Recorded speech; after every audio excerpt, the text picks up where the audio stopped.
This video is brought to you by HalloCasa. Our tool transforms independent local real estate agents to global real estate agents. Create your own profile for free and get contacted by international investors.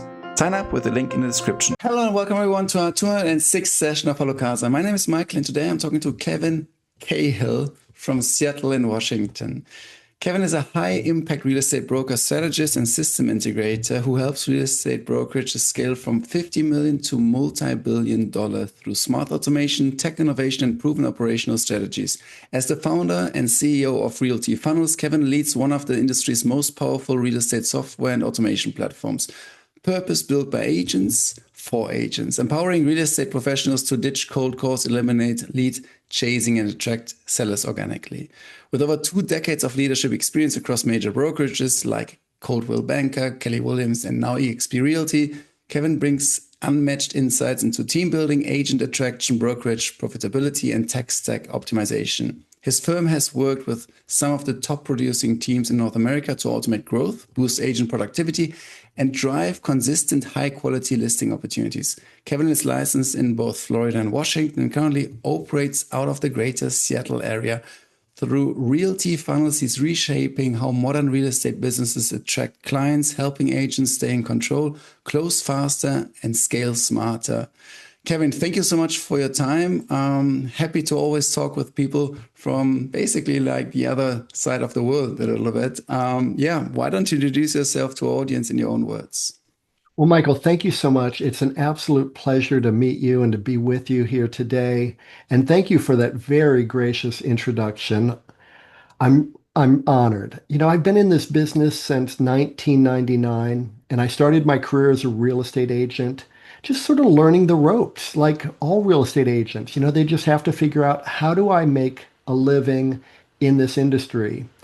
And what I've learned over those 26 years is that you obviously have to focus on serving people at a very high level. And I learned that very early in my career.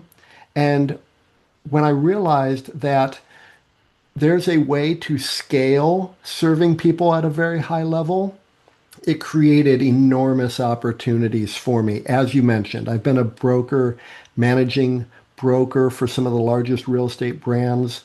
I've helped those brands grow very quickly, and it's been a very lucrative career for me, but it's also been a very enjoyable career for me. I absolutely love what I do. You started everything from scratch, and how important would you consider to know everything hands-on in order to then also understand how to replicate and maybe also create processes? Do you think it's important, or do you also think, well, reading a book maybe is enough, and going maybe like from the corporate world and being a consultant can also help? How much did it help you to really be hands-on and being an agent yourself? Well, you know, it's a great question. And I believe that people who are successful anywhere can be successful anywhere. And so a lot of people that I hired over my many years as a managing broker, brought them into my brokerages, you know, in essence, recruited them to join my brokerage instead of some other local brokerage. I found people who were attorneys, retired physicians, people who were architects, people who had been in the financial world. And I always found that they had some transferable skill that they could take from their previous success and put it right into this world of residential real estate and have a new chapter in their life. And what I have found too is that there are clues that success leaves. And if you can find those success indicators and adopt those success indicators to yourself, take the action that is required, success is very likely to show up for you as well. And so if you were to break it down, you know, there are really a bunch of different facets of success in our industry. One needs to be very knowledgeable about real estate contracts and forms and how real estate transactions are properly concluded. Then you also need to have local market knowledge, what's going on locally, what's happening with local school districts, what's happening with the local job market, and how is that impacting home prices. And then you also need to become very good at marketing yourself.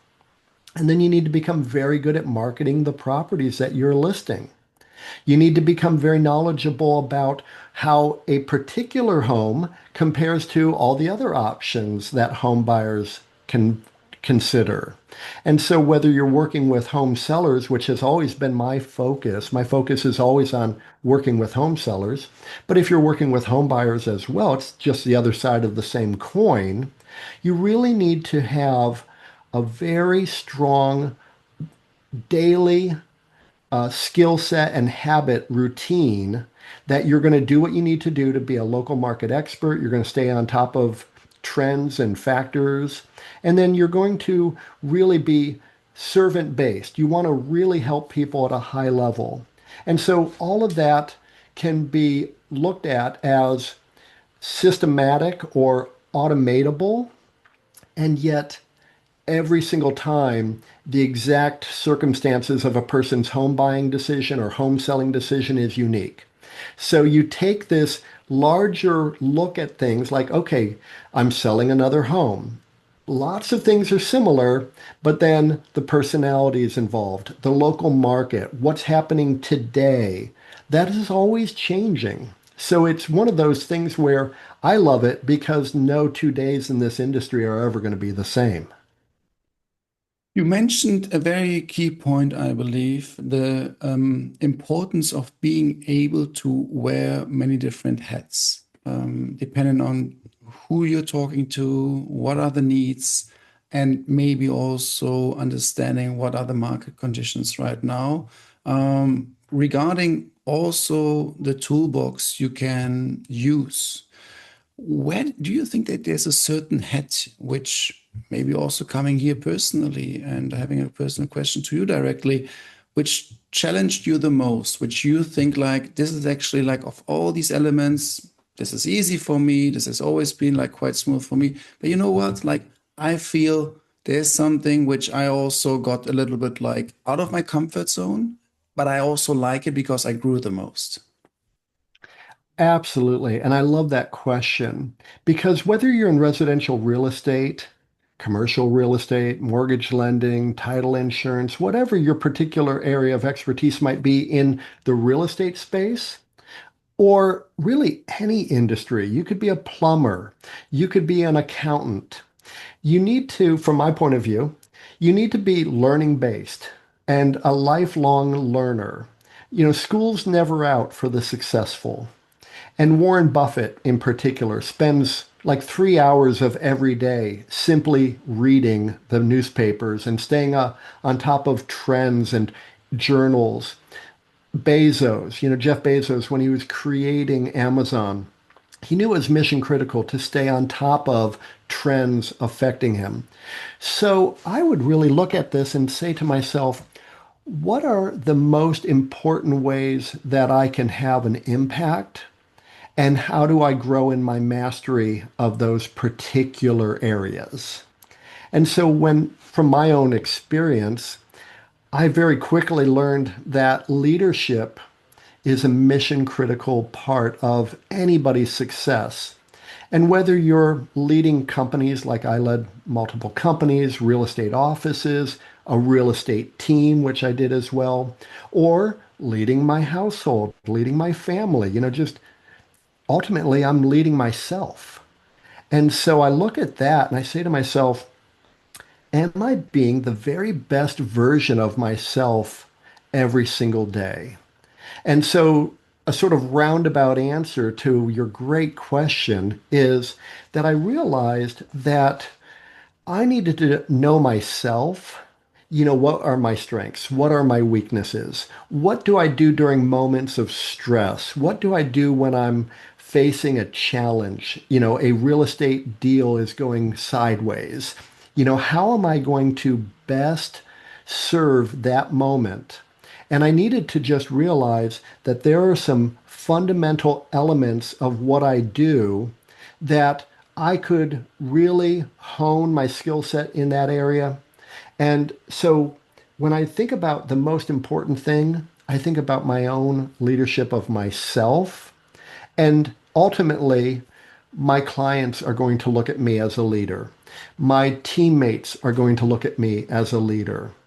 The people who are involved with Realty Funnels, my staff at Realty Funnels look to me to be a leader.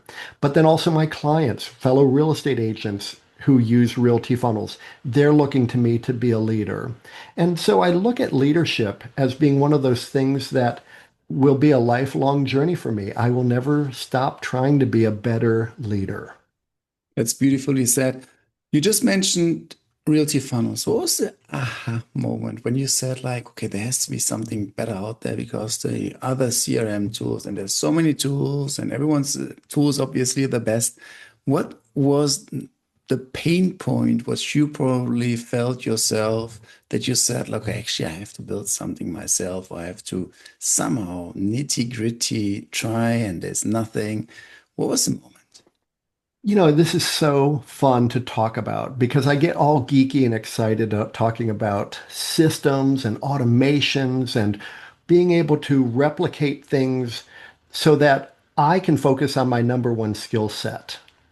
If there is something that I need to do more than once with robotic precision and I can create a system to do that for me, I'm going to do that so that I can be present and be my highest and best self doing something that automations can't do, systems can't do. And it's a long story. I won't bore you with all the long details of it, but it goes back to the very beginning of my career. Back in 1999, I had just transitioned from waiting tables in a very nice restaurant, which is how I got myself through college and how I started my adulthood. I was very skillful in waiting tables, and really that's just customer service. And so I transitioned, I like to joke, I transitioned from food to shelter when I joined the real estate industry. And I really quickly realized, okay, I knew a bunch of people in town. I knew a bunch of people from the restaurant. I knew a bunch of people from just being actively involved in various interests that I had. But that wasn't enough people in order for me to hit my financial goals. And I needed to have a way of being reminded to communicate with these people, reach out to these people.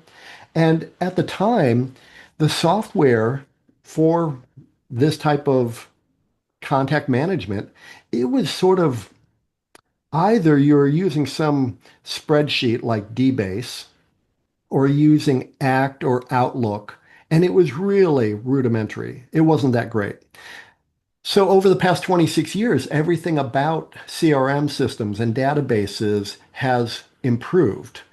I was a Top Producer user, so software called Top Producer. I used Top Producer, but it only worked on PCs, and I was a Mac guy, and so I had to find a workaround for that back in 2003, 2004. Then I became a certified trainer with Top Producer, so I was going out teaching people how to use Top Producer. And I kept putting together like, okay, I've got Top Producer, but I need this other tool on top of it. Plus I need this other thing for outreach. Plus I need this other thing for ads. Plus I need this other thing. Now we have social media. And there are all these different systems that I kept layering on top of things. Ultimately, I had like 14 different software subscriptions and none of them played nicely together. And as technology continued to improve and evolve, I found that there are three different softwares that I can white label and make my own and get rid of those 14 other subscriptions, and I can generate $1.2 million a year in GCI, just me and my wife Lisa. And so the aha moment was finally the technology has caught up with how I think about this stuff. So I created Realty Funnels really just to solve my own needs as a busy real estate agent, doing about $100,000 a month in gross commission income, $1.2 million a year in GCI. And then I made it available to the agents in my team, real lean. And then I made it available to all the agents that I knew. And then I folded my company Realty and Real Estate into eXp Realty, and then I started making it available to them. And so we provided it for Australia and New Zealand and North America. And now we have it available globally, which is very exciting. But really, it all just comes down to this whole notion of what do I want? What system would I use? What system makes the most sense to me? And if it makes sense for me at my level of production, it's going to make sense for a lot of different agents as well. How does it work in detail? So, my firm belief, if we go from the very top and then get granular, my firm belief is that your business is your database. And when I was running Keller Williams Realty offices, Coldwell Banker Residential Real Estate corporately owned offices, every now and then, I would have an opportunity to talk with a broker who is looking to retire, a top level real estate agent who is looking to retire or move to a different market area or graduate into a different part of the business, maybe coaching, maybe becoming some type of influencer, maybe becoming a managing broker type, maybe becoming a managing broker of a franchise. There are all these different moments where real estate agents are looking to step away from working with home sellers and home buyers to the next version of themselves. And what I found was they either had a system that I could attach value to and buy, or they didn't. And if they didn't have a database, if they didn't have some type of software system where I could say, okay, Michael, you're about to move on from selling real estate and now you're going to run offices, but you have all this book of business. Let's put Jim in here along with you and he can take over your systems. And for a couple of years, the two of you are co-branding and then eventually it's just Jim and we can provide you a nice exit so that you can go on to do what you want to do. And Jim's going to have an amazing growth spurt because he's piggybacking on your past success. Well, if you had a database, I could facilitate that transition. But if you didn't, it was very difficult to provide for you a really nice exit. So I found that having a real system in place was mission critical. And so what does that system look like? What are the nuts and bolts of that system? Well, you have to attract, you have to nurture and convert, and then you have to efficiently execute.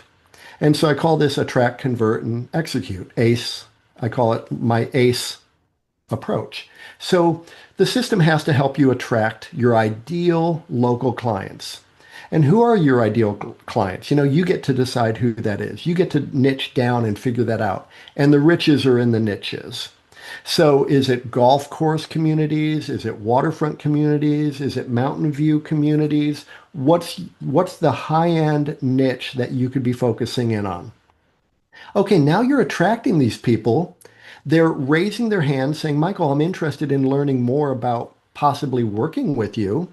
But not yet. We're going to wait for the kids to finish up the school year. Not yet. We're about to get married. Not yet. We're expecting our first child. So how are you nurturing those people along their journey so that when the time is right, they're thinking of you? And so that's mission critical as well. You have to attract and then you have to nurture and convert. And then when they raise their hand and say, Michael, would you come over and talk with us? Okay, now they hire you. It's not enough that you get the job done. You have to get the job done efficiently. It can't take all 6 months to get their property sold. It can't take a buyer 6 months to find their next home. You got to work efficiently. And so all of that is systematic. You can build systems that nurture. You can build systems that help you efficiently execute. You can build those systems that attract your ideal clients, plus alienate the people who you don't want as clients, people who are tire kickers, people who are, only wanting to rent a property. So we've built this system so that we have ad systems plus your sphere of influence marketing systems so that you're able to stay in front of those people, nurture those people along the way. Contract to close, you're able to not drop any balls, even though you're working with 20 sellers in any given moment. When you talk, you remind me of one book, which I think is called The E-Myth Revisited. Michael Gerber, great book. And I see a lot of, and I read a lot of books in this regard, and I always think it's this one or not something else. But I think if that's the one, it is about stop working in your business, start working on your business. And I think it goes exactly into this element. What is repeating or a repeating problem? What can I outsource? What can I delegate? How much is also my hourly rate? What can I basically give away for cheaper? And what also do I not want to do? I'm wondering about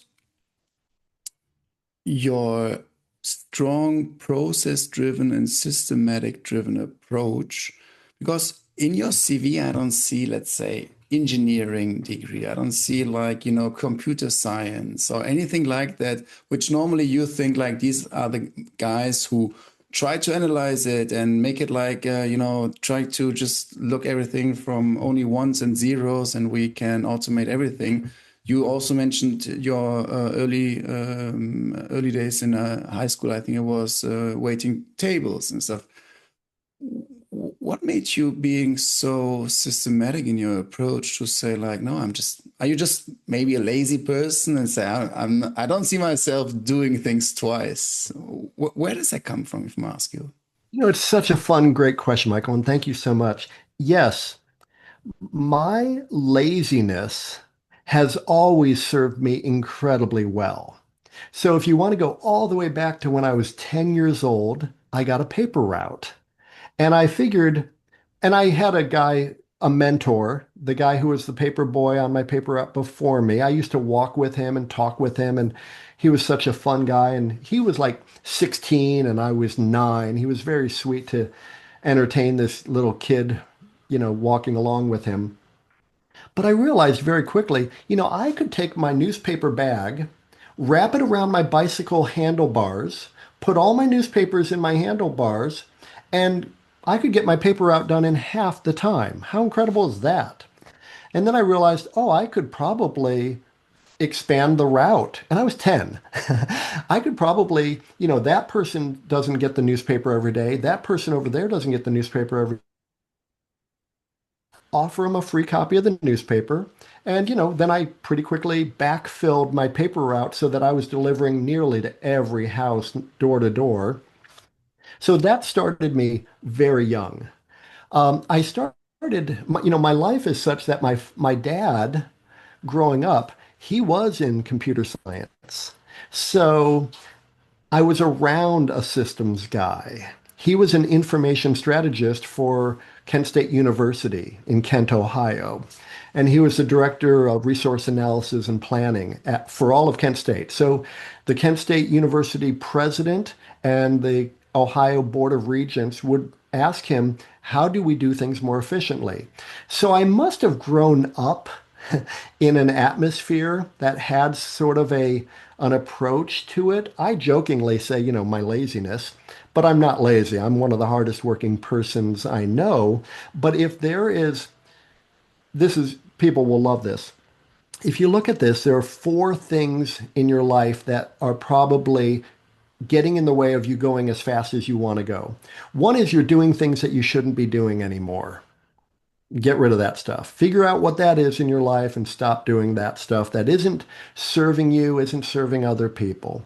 Secondly, what things are there that you can automate? So is there a system that you can make it faster and easier and it just happens automatically? Like, for example, most people set an alarm clock. They wake up the same time. They don't go to bed every night resetting the alarm clock. The alarm clock, they set it one time and it just wakes them up every morning. The coffee maker starts making coffee at the exact same time. They don't have to go in there every night and say, now what time do I want it to make? They have systems. So you eliminate what you don't need. You automate whatever you can possibly automate to make your life easier. And then you delegate whatever you can in your life so that, like, say, for example, if my hourly is $600 an hour, which is $1.2 million divided by 2,000 hours a year. That's 40 hours for 50 weeks. That's $600 an hour. And not bragging, thank you, Lord. I'm very thankful. But should I be doing $12 an hour stuff? No way. Should I be doing $50 an hour stuff? No. Should I be doing $100 an hour stuff? No. So is there a way that I can delegate the stuff that I just can't automate? Okay, having done those three things, now I'm in my strength zone. Now I'm doing what only I can do. Now I'm having the impact that only I can have. I'm having the conversations, I'm building the relationships, I'm adding the value that only I uniquely can add. And that's just been an approach that I've built up over time. And it's interesting. You mentioned Michael Gerber and the E-Myth Revisited. Phenomenal book. If people haven't read it yet, it's an easy read and it's a really digestible read. And the simple notion is, this woman starts off, she loves baking pies. And so she thinks, everybody says, oh, your pies are so delicious. Your pies are so wonderful. You should go and create a bakery. And she starts creating a bakery. And now she's no longer doing what she loves to do, which was baking pies. Now she's worried about rent, and now she's worried about staff, and now she's worried about expenses, and now she's worried whether the pies are going to sell, when all she ever wanted to do was just bake pies for her friends and for Thanksgiving and for parties. And yet you can delegate all that stuff that you don't love. You can outsource all that stuff that doesn't have to be done by you. And you can then just hold everything accountable to your high standards and stay in your strength zone. And so both with my Real Lean team of real estate agents across the United States and Canada, and then also with Realty Funnels, all we ever focus on is, are you in your strength zone? Are you doing what only you can do? Are you adding the value that only you uniquely can add? I love it. Now, you obviously cannot expect other brokers to think exactly this way. First question, what do you see from real estate agents, their biggest problem in their way of thinking regarding doing business? Probably they're overwhelmed in a way. They try to manage everything. They also have a private life. Where do you have to start in order to maybe say, okay, let's breathe, let's make an inventory of where you're at right now, and what for challenges do you see? Maybe is it mindset, organization, lack of knowledge regarding tools? Give us an overview there, maybe regarding your insights and also your experience in working with real estate agents from your experience. Great question. Again, you're just such a wonderful interviewer. Thank you, Michael. This is very insightful questions. And I think that these can really add a lot of value to those people who are listening today. The number one challenge I see real estate agents facing is that they don't necessarily look at their career in real estate in its most powerful light, which is that they are building a business. And it could be a real business.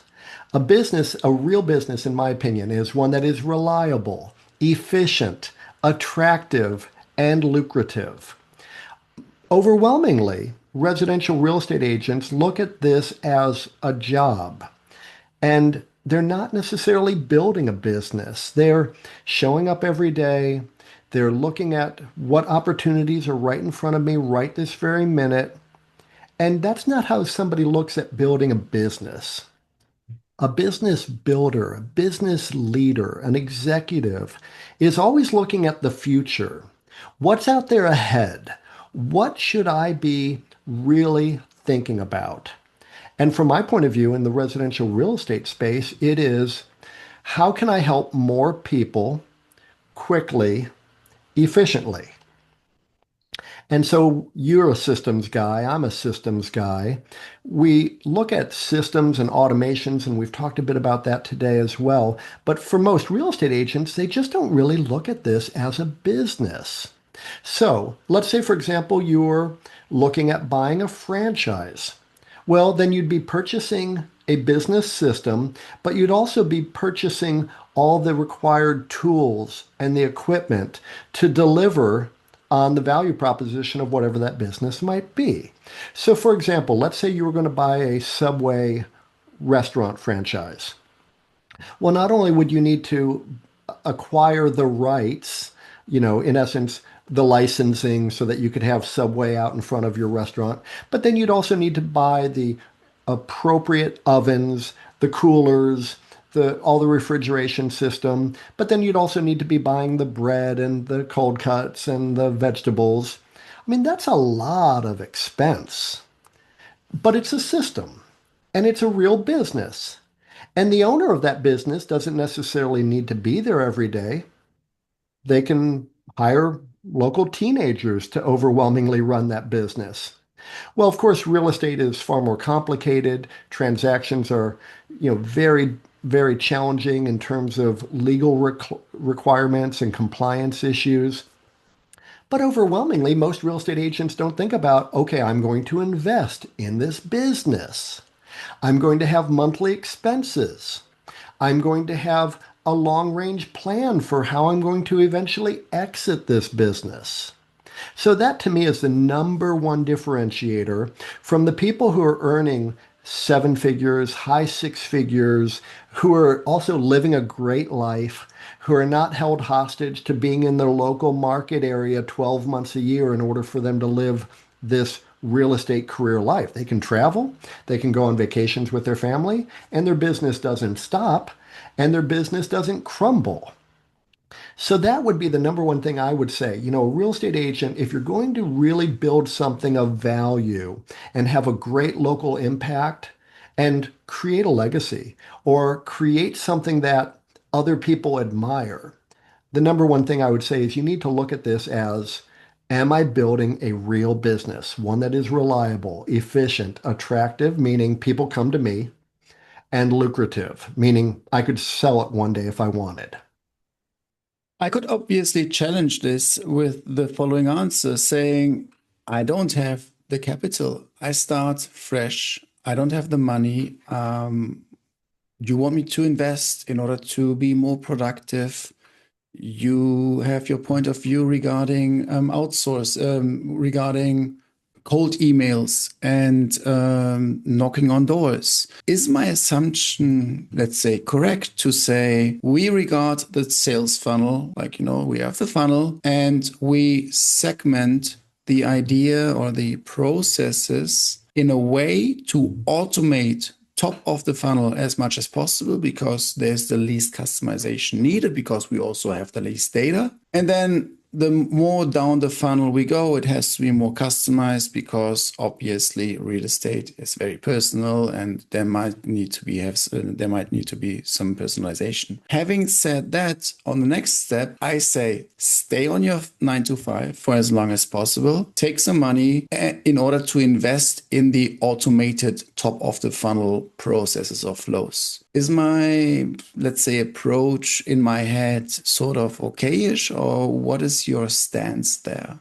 It's perfectly reasonable, everything that you're saying. And I would simply say, lead with revenue. So obviously, somebody who's getting into residential real estate, and I've recruited somewhere in the neighborhood of about 750 real estate agents to the various companies that I've run over the past 20 some odd years. And they come from, the full spectrum. As I mentioned, some are retired physicians. They have money. Some people come from a financial background. Maybe they're an accountant. Maybe they're a financial planner. Maybe they were a banker. Okay, they have some reserves. And yet maybe somebody is just sort of thinking, well, I like homes. I like people. I think that real estate could be fun, and it is. It's enormously fun. Well, for those people, I would simply say, let's just be very realistic about what it costs to get into this business, which is very low compared to purchasing a restaurant franchise. I mean, that's obviously $350,000 in the US. That's not cheap. But let's just say you're thinking, well, I could go and work at a local retail store or I could get into residential real estate. Just be very mindful about your cost of living, that it might take you 3 months, 6 months to start to have enough regular income that you can feel comfortable stepping away from a 9 to 5 job. And that's perfectly fine. But ultimately, you want to be thinking this could be a real business and I need to lead with revenue. You don't want to go into debt to get into real estate. And thank goodness we don't need to buy the houses in order to put them on the market. We simply need to create the relationship where we're representing the seller. We don't need to buy the house in order for a home buyer to purchase it from us. We're simply helping them as a broker. But leading with revenue is mission critical. And then in essence, having a mentor or a guide who can help you figure out the appropriate daily and weekly and monthly action steps that you should be taking, and then understanding, yes, I'm getting the feedback that I'm on the correct path, that what I'm doing is going to work for me, and that this is all going to make sense. And then eventually you'll have that money where you can then reinvest it in your business. Now, you don't have to reinvest 100% of it, of course, but I would simply say that leading with revenue and then having a plan of growth, nobody comes out of the gate and they're the number one local agent in their first year. I mean, that just doesn't happen. But can they be the number one agent in their local market area in 3 years? Absolutely. That's Would possible. would you even go that far to say maybe you go for rentals in the very beginning to get the cash in because the sales cycle is faster and the turnover is higher? What's your opinion there? Okay, so different markets, that might be helpful. In other markets, there isn't enough of a rental business. And then, of course, in different parts of the world and in different parts of the United States, for example, if I were to help a renter, and I did that a lot in Cleveland, Ohio, when I started my career, I would help a lot of physicians who were coming to take their residency at the Cleveland Clinic or at University Hospitals of Cleveland, which was affiliated with Case Western Reserve University. Yeah, I would help people find a rental. And in Cleveland, I could earn the equivalent of 1 month of rent for doing that job. However, if I went down to Florida, a property owner might offer me $200. I couldn't make a living doing that. So obviously, there are different factors in all local markets, and that's one of the cool things about real estate is that every market is hyper local, and what are normal and customary in each of these markets might change. But I enjoyed it because a year later, they would say, hey, I'm going to be here for 5 years because they offered me a longer term residency at the clinic or at university hospitals, and then I would go and sell my house. It was a great way to build up that database. So nothing wrong with that. Another great way to get started is, of course, holding open houses for agents who have taken listings. And that's a great way for you to meet buyers and hopefully even meet some local sellers. And so there are a lot of different things that you could do to get that revenue coming in quickly. And I would simply say that you need to be committed. You need to just say, I'm going to have success. I'm committed to my own success. Nothing's going to stop me from having success. I'm going to find the people, the strategies, the resources that I need to have success. And then over time, yes, you're going to have that bank account, that cushion, that comfort level that you could then start investing in systems and automations and marketing. And, there are a lot of different ways to have success in this industry.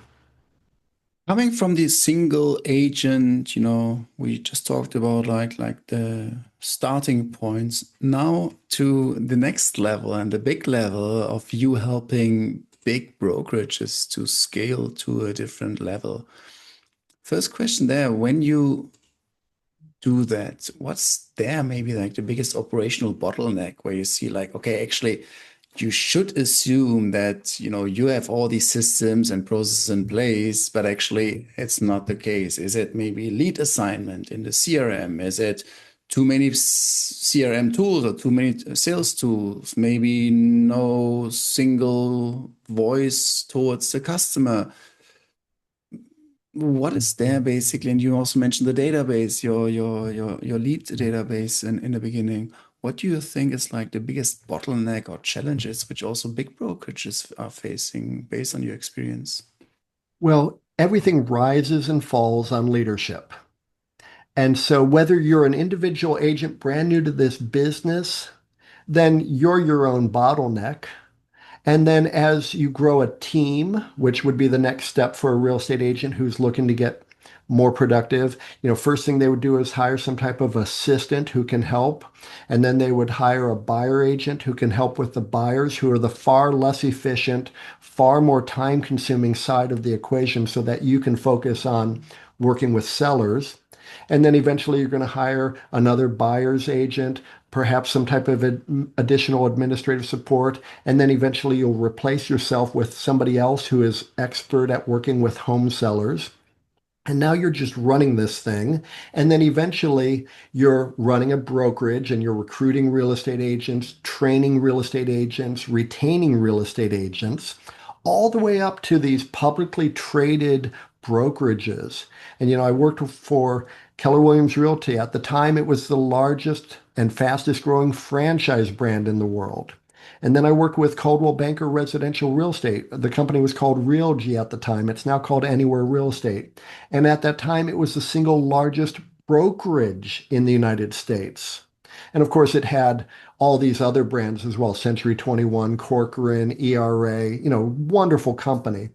And then I went and spent 10 years creating my own brokerage brand, had offices in Florida and in Washington where my wife Lisa and I have our homes. And then I merged that into eXp Realty, which is now the single largest brokerage in the United States and one of the fastest growing brokerage brands around the world. And it's the same. Everything rises and falls on leadership. And so when it comes to software systems and different platforms and different communication methods, what I see as a very common thread is the commitment from the leadership to commit to that solution, to offering that solution to their agents or to their clients, whatever the case might be. If they're talking about, this is something we want to make available to home sellers, this is something we want to make available for home buyers. It's the commitment. Are we 100% committed to this, or are we just dabbling in this? Are we going to see how it goes, or are we going to make a full commitment to this? And then if they make a full commitment to it, then the responsibility falls on the leadership to bring everybody on board with them. Because my experience is that the number one software system out there for real estate agents is the one they'll actually use. It could be it could be note cards. It could be in their phone. They just sort of keep track of it, or it could be a powerful system like Realty Funnels or any of those other great systems that are out there. And there are plenty of great systems out there. I built what I built just to satisfy my own needs, but other people have different needs, and that's fine too. But if they don't commit to it, it doesn't matter how great it is. If they don't make a daily habit of utilizing it, learning how it works, and making the most of what it is, it doesn't matter how great it is. So my experience from, launching CRM systems globally and then running them for teams and then running it for my own team is that if somebody expects it to be a quick fix and a get rich quick scheme, it's going to fail. But if they realize, if I go and do the work, the success will follow. And I sometimes think about Michael Jordan, legendary basketball player. And I don't know exactly how many free throw shots he took every day. I don't know how many three-point shots he took every day during practice, but it pales in comparison to how many he actually took in real life games. And he was committed to doing the work so that when everything's on the line, he could rely on that shot going into the net. And so that's just a real simple approach to it is, are you committed to doing the work? Are you committed to not being surprised when somebody asks you about a home? Hey, did you see that home that just came on the market on 123 Main Street? Well, you better know if it's your local market area, because otherwise they're going to not be impressed with you as a real estate agent. And so that's just you going to the gym and doing the work every day. I love what you're saying. And you mentioned before you hired many real estate agents. You mentioned about the importance of retaining. And now also between the lines, you also said there are certain traits of a real estate agent: commitment, hustle, just, putting in the hours, and also passion. I mean, if you're not passionate about it, there's nothing which basically wakes you up in the morning and be motivated. What is in your opinion, the key for a brokerage to obtain and also maintain strong talent? And I'm saying that because I know for many brokerages, also especially in Europe, it's freelancers. Mhm. We hire you, but in the end, we're not hiring you. You are allowed to work for us for free and you get a commission, but you work under our name. And therefore, it's tough for the brokerage to obtain the talent because the agents are also the good ones are being poached by the other brokerages. Based on your experience of all those years, what do you think differentiates the good brokerage? And I'm talking maybe less about the name, I'm talking about the leadership again, to make sure that they're not only building up and educating a strong team which works and then leave to someone else who has a better commission split, but also are intrinsically motivated because there's a leader in this brokerage they want to follow. Well, you just nailed it right there, Michael. I mean, you just answered the question. And that is this person right here, is this person who I'm about to join, do they have what it takes to help me be successful? Are they concerned about my success? Do they sort of stay up at night worrying that they're providing all the best tools and systems and environment for my success? I'll share with you, and for anybody who's listening, you'll have to just sort of think about this. But my logo is a circle with my brand name, Real Lean Real Estate, in the center of it, with 5 arrows going around. And so that those arrows create momentum and energy. And we start at the top with your environment. Your environment impacts your thoughts. Your thoughts impact your feelings. Your feelings impact the actions that you take.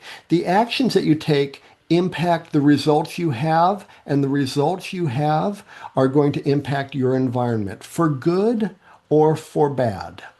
And so when I was running real estate brokerages and recruiting agents, and I'm still recruiting agents to my team, the number one thing they're looking for is this a leader who's going to get me where I want to go? And the moment that that person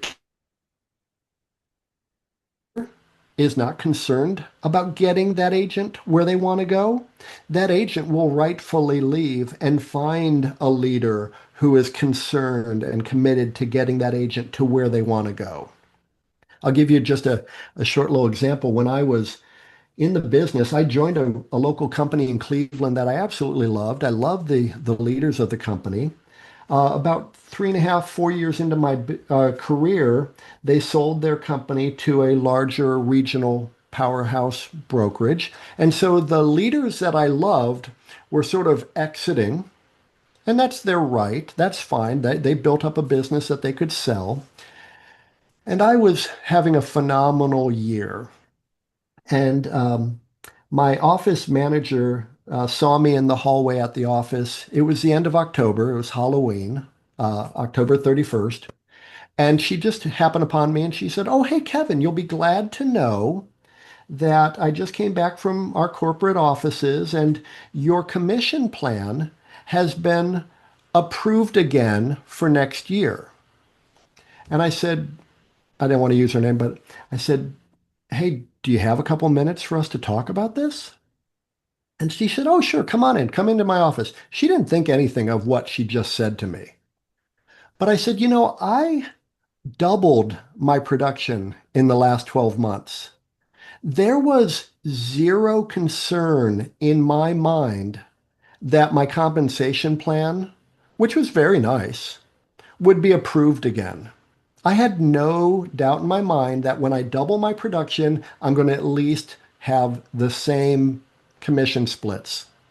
What I was actually thinking was that you and I would sit down and have an hour-long conversation about how you could help me get even further than I got in the last 12 months, how you could help me with more advertising support, how you might be able to help me with perhaps some type of staff member, how maybe we could get a little bit better technology for my efforts.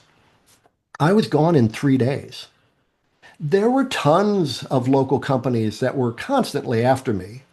And not bragging, thank you, very thankful that I was doing a great job and having a nice local impact and making a reputation and a name for myself.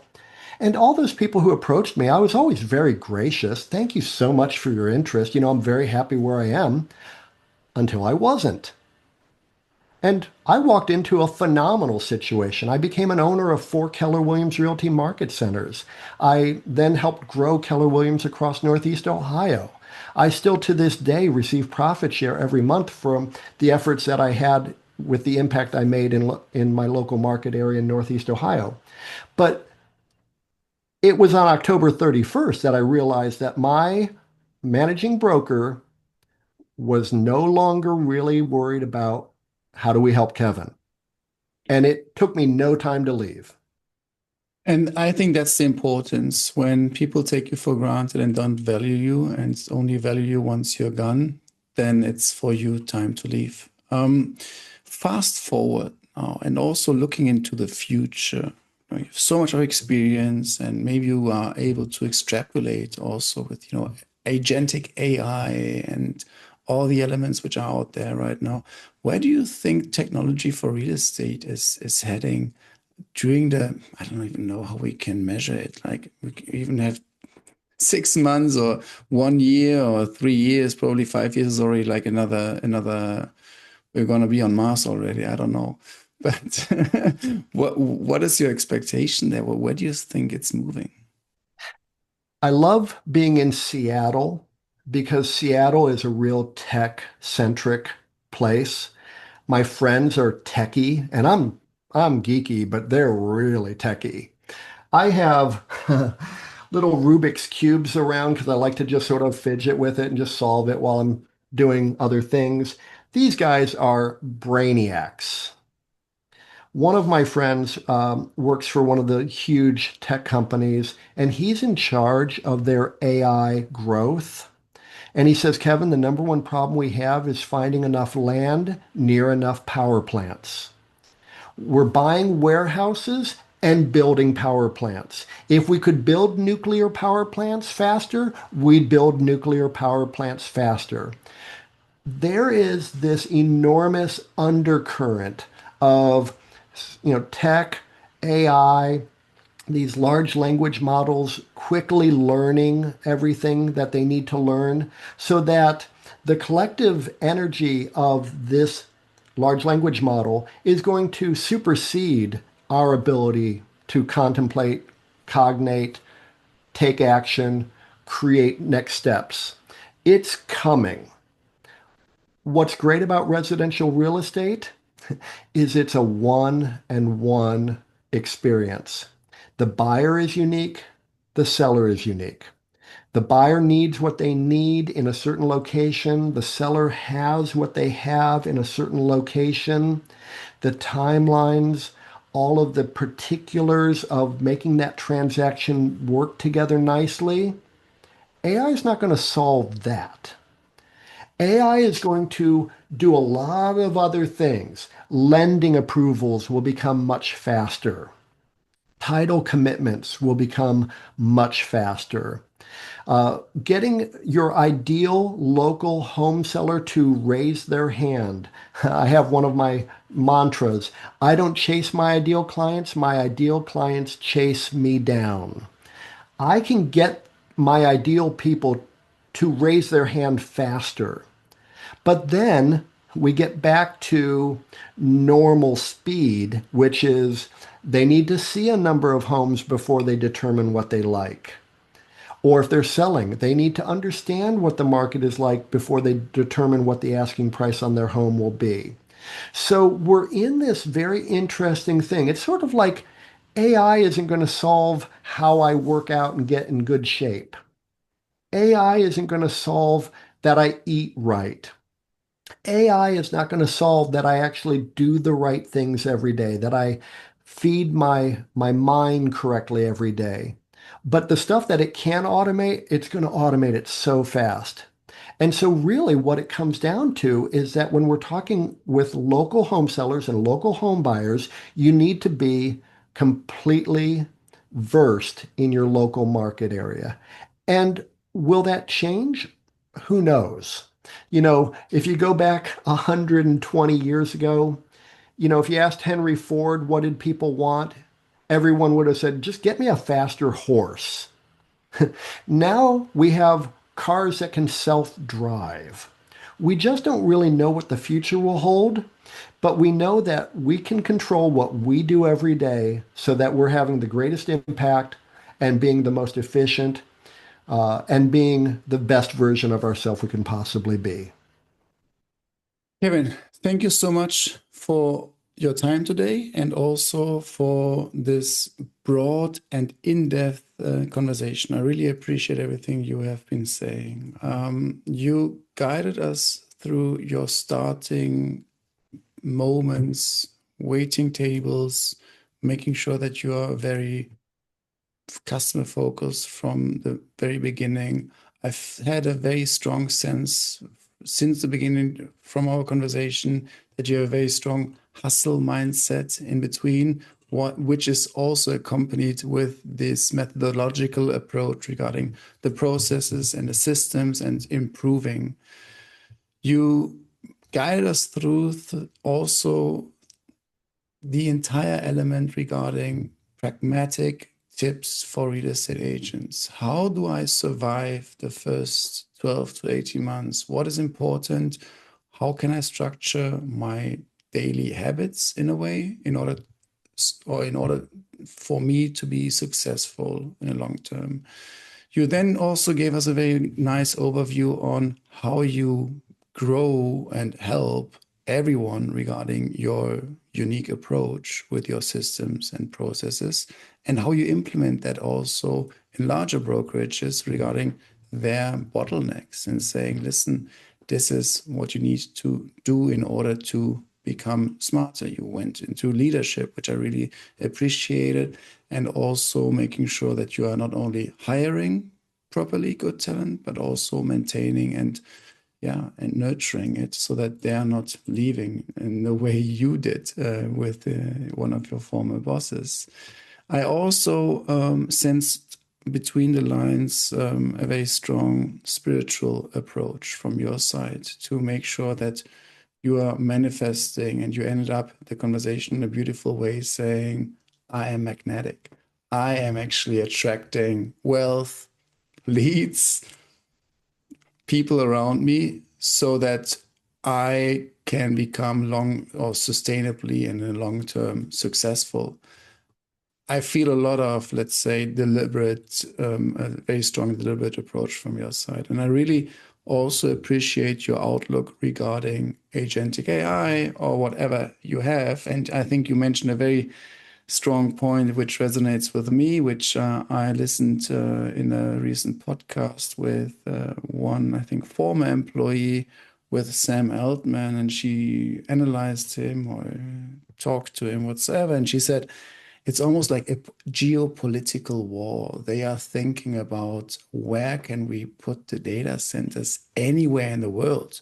South America, and we need, as you said, we need the energy, we need water, we need XYZ, but then we need to talk to the community. So we are talking about a totally global challenge there in order to secure resources and infrastructure, which I think 10 years ago or 5 years ago, we wouldn't have expected that there might be a war for resources because of AI, which is actually interesting. Kevin, thank you so much for all your words and the conversation. Is there anything you would like to mention with your audience which we haven't touched upon? You know, you just mentioned something. I pointed out that one of my mantras is I don't chase my ideal clients. My ideal clients chase me down. The flip side of it is I'm a money magnet. Money flows to me easily, frequently, abundantly, and quickly. And it does. And I'm so thankful that that's true. But it's also just a mindset and a commitment that I make that I'm a money magnet. Well, why am I a money magnet? I'm only a money magnet because I want to make certain that I'm helping as many people as possible get the results and the outcomes that they want. And if I'm willing and able to help enough other people get what they want out of life, I will absolutely get what I want out of life. And I just thank you so much, Michael, for this opportunity to be with you, to have a great conversation with you. If anyone is interested in learning more about what I do, you can find me at realtyfunnels.com. You can learn more about my brokerage team called Reallean. You can visit reallean.com, and that's spelled REALEAN.com. And you can reach me through those platforms, and I'd be delighted to have an opportunity to be of any help that I could to you. Perfect. Kevin, I will put the contact information to the show notes, and I send the best regards and a big hug to Seattle and Washington. Thank you so much, Kevin. And to you as well in Switzerland. Thank you, Michael. Thank you. Bye-bye. This video is brought to you by HalloCasa. Our tool transforms independent local real estate agents to global real estate agents. Create your own profile for free and get contacted by international investors. Sign up with the link in the description.